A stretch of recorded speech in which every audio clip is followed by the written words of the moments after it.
kita tahu itu dosa ya Pak ya. Tetapi pertanyaannya gini, saya mau tanya, kan Bapak pendeta, harusnya bisa jawab. Kenapa onani itu disebut dosa? Oh, karena tadi ya, membayangkannya itu ya. Oke, jadi yang disebut udah onani nggak akan di dosa kalau dia mikirkan tentang Tuhan. Saya mau onani Tuhan, mikirin Tuhan. Kira-kira onani nggak? Batal. Nggak ada nafsu.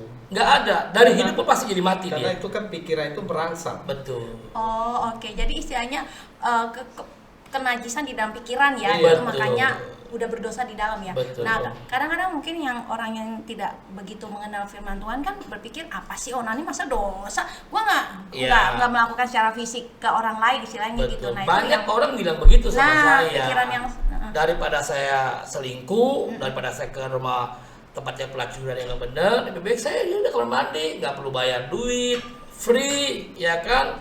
Nggak bikin orang repot, saya sendiri kok, self service kata dia. Saya bilang, ya kan? Itu masalahnya. Karena gini loh, ada yang bilang Pak nanti kalau nggak dikeluarin jadi prostat. Oh no, Tuhan punya cara. Seperti yang saya alami ketika istri stroke, setengah tahun kita nggak melakukan apa-apa. Saya nggak prostat, sehat-sehat aja, semua oke. Caranya gimana? Tuhan keluarkan dengan mimpi basah. Tahu-taunya saya bangun, loh kok basah? Oh ya udah, berarti Tuhan punya cara. Kita nggak perlu bantu Tuhan punya cara, caranya Tuhan. Pokoknya celana basah berarti tandanya mimpi. Jadi mimpi basah itu bukan diserang roh jahat atau itu enggak. Ya? Emang Pak Edi nggak pernah cerita ya? Kok nanya ke saya? Pak Edi gimana sih? Mungkin jam terbang saya nggak sepanjang. Oh gitu. Jadi belum waktunya cerita. Ya, jadi rata-rata memang kalau pria yang sudah tidak berhubungan dengan istri, ya karena istrinya tidak bisa melayani karena sakit, ya kan, atau karena hubungan mereka nggak bagus, ya pasti dia akan mimpi basah. Oke, Pak, sebagai pendeta juga saya mau nanya nih tentang ini. Sekali lagi ya soal, karena ini menarik, karena kan kita juga tahu ini hidden ya sebenarnya. Betul. Nah, sebagai pendeta, jawaban Bapak apa? Kalau pertanyaan ini, apa dampak sih daripada onani kalau udah kenapa itu disebut dosa kan kita udah tahu. Yeah. Tapi apa dampak kalau kita melakukan dosa onani? Pornografi. Iya, kita akan tertuduh, terintimidasi. Oke. Yang kedua, hubungan kita dengan istri akan jadi tidak sehat. Jadi tambah dingin dan nggak bagus. Betul. Nanti kita bilang, lu kasih nggak kasih gua nggak apa-apa, gua bisa self service kok. Gua nggak repetin lu, gua nggak butuh lu. Nah itu kan bahaya. Iya benar. Gitu. Yang ketiga, secara psikologis itu juga pengaruh jiwa dia.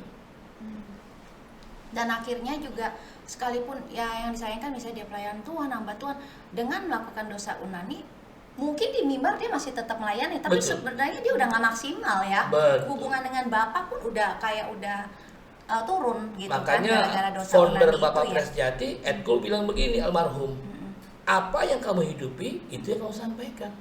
Apa yang kamu sampaikan itu yang kamu hidupi. Makanya kadang-kadang gini, kita dengar orang khotbah kok bagus ya. Kata bahasanya tuh bagus, pakai bahasa Yunani lah, Ibrani lah, tapi kok jemaat nggak merasa diberkati. Padahal udah keren-keren bahasanya udah keren ya. Karena apa? Yang pembicaranya itu hidupnya nggak beres.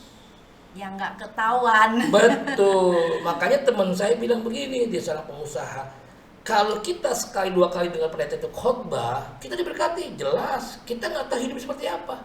Tapi nanti kalau kita tahu hidup pribadinya itu seperti apa. Betul. Ya. Jadi sebenarnya bahaya sekali. Bukan bahaya sekali atau gimana tuh Pak? Dosa onani berarti bahaya sekali karena mempengaruhi hubungan dengan Bapak juga ya. Dosa bukan masalah. Iya, bukan dosa kecil, dosa besar. Ada kan orang bilang, itu mah dosa kecil lah, Iya, orang memandang remeh. Enggak nyusahin orang, betul. enggak merugikan orang. Ya kan, hanya tersembunyi, nggak ada yang tahu, hanya sedangkan Tuhan. Dari dosa itu bisa lahir dosa yang lain. Iya. Kalau misalnya dosa onani itu kan bisa membawa dia ke dosa pornografi. Iya. Mulai menonton hal-hal yang tidak kudus. Dan dari situ nanti bisa timbul pikiran fantasi.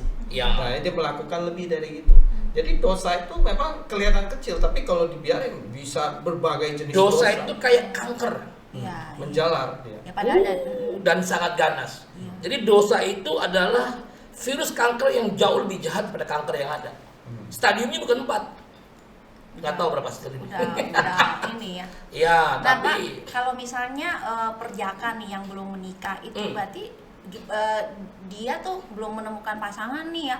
Nah dia tuh juga istilahnya biologisnya juga pengen gitu. Betul. Itu juga sebenarnya nggak boleh dosa onani itu kan. Iya, jadi gini loh. Nah, mereka yang pria sudah menikah atau yang belum menikah tetap nggak boleh. Kita tahu itu dosa ya Pak ya. Tetapi pertanyaannya gini, saya mau tanya, kan Bapak pendeta, harusnya bisa jawab. Kenapa onani itu disebut dosa? Oh, karena tadi ya, membayangkannya itu ya. Oke, jadi yang disebut udah onani nggak akan dosa kalau dia mikirkan tentang Tuhan. Saya mau onani Tuhan, mikirin Tuhan. Kira-kira onani nggak? Batal. Nggak ada nafsu.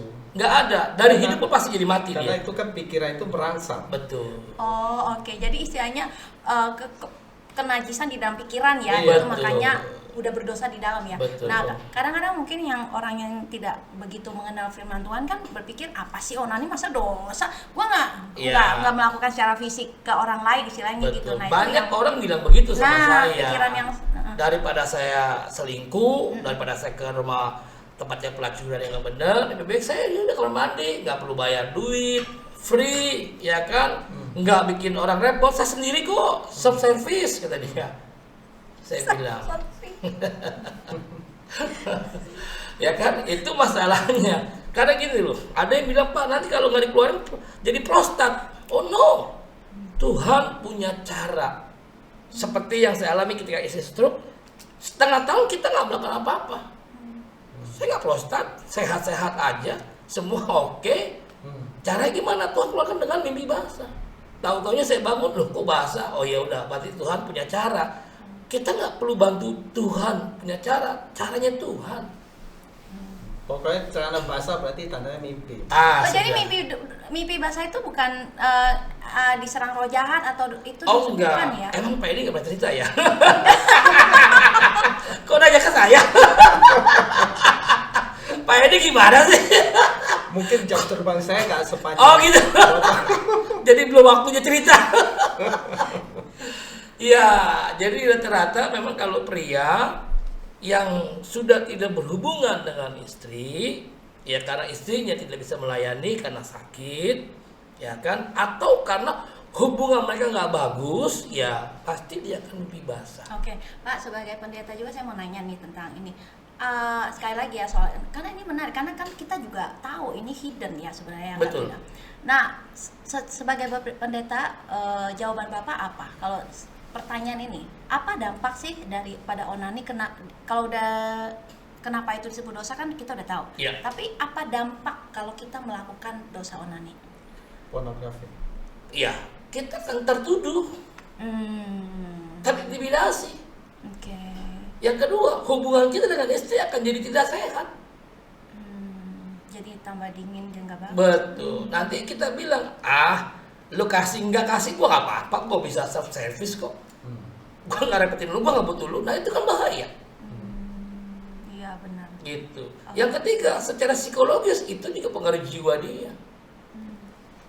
Dan akhirnya juga sekalipun ya yang disayangkan misalnya dia pelayan Tuhan, hamba Tuhan, dengan melakukan dosa onani, mungkin di mimbar dia masih tetap melayani, tapi sebenarnya dia udah nggak maksimal ya. Betul. Hubungan dengan Bapak pun udah turun gitu. Makanya kan gara-gara dosa founder onani Bapak itu ya. Presjati, Ed Cole bilang begini, almarhum, apa yang kamu hidupi itu yang kamu sampaikan.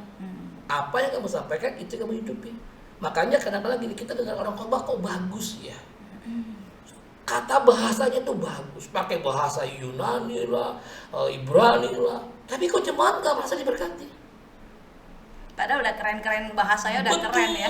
Karena apa? Yang pembicaranya itu hidupnya nggak beres. Yang nggak ketahuan. Betul. Makanya teman saya bilang begini, dia seorang pengusaha. Kalau kita sekali dua kali dengar pendeta itu khotbah, kita diberkati, jelas. Kita nggak tahu hidup seperti apa. Tapi nanti kalau kita tahu hidup pribadinya itu seperti apa. Betul. Ya. Jadi sebenarnya bahaya sekali, bukan bahaya sekali atau gimana tuh Pak, dosa onani berarti? Bahaya sekali karena mempengaruhi hubungan dengan Bapak juga ya. Dosa bukan masalah. Iya, bukan dosa kecil, dosa besar. Ada kan orang bilang, itu mah dosa kecil lah, orang memandang remeh. Enggak nyusahin orang, enggak merugikan orang. Ya kan, hanya tersembunyi, nggak ada yang tahu, hanya sedangkan Tuhan. Dari dosa itu bisa lahir dosa yang lain. Iya. Karena misalnya dosa onani itu kan bisa membawa dia ke dosa pornografi. Iya. Mulai menonton hal-hal yang tidak kudus. Dan dari situ nanti bisa timbul pikiran fantasi. Iya. Nah, dia melakukan lebih dari itu. Jadi dosa itu memang kelihatan kecil, tapi kalau dibiarin bisa berbagai jenis dosa. Dosa itu kayak kanker. Ya, menjalar dia. Ya, padahal dan sangat ganas. Jadi dosa itu adalah virus kanker yang jauh lebih jahat pada kanker yang ada. Stadiumnya bukan 4. Nggak tahu berapa stadium. Udah ini ya. Ya, nah, tapi Pak, kalau misalnya perjaka nih yang belum menikah itu berarti dia tuh belum menemukan pasangan nih ya. Nah, dia tuh juga istilahnya biologisnya juga pengen gitu. Betul. Itu juga sebenarnya nggak boleh dosa onani itu kan. Ya, jadi gini loh. Nah, mereka yang pria sudah menikah atau yang belum menikah tetap nggak boleh.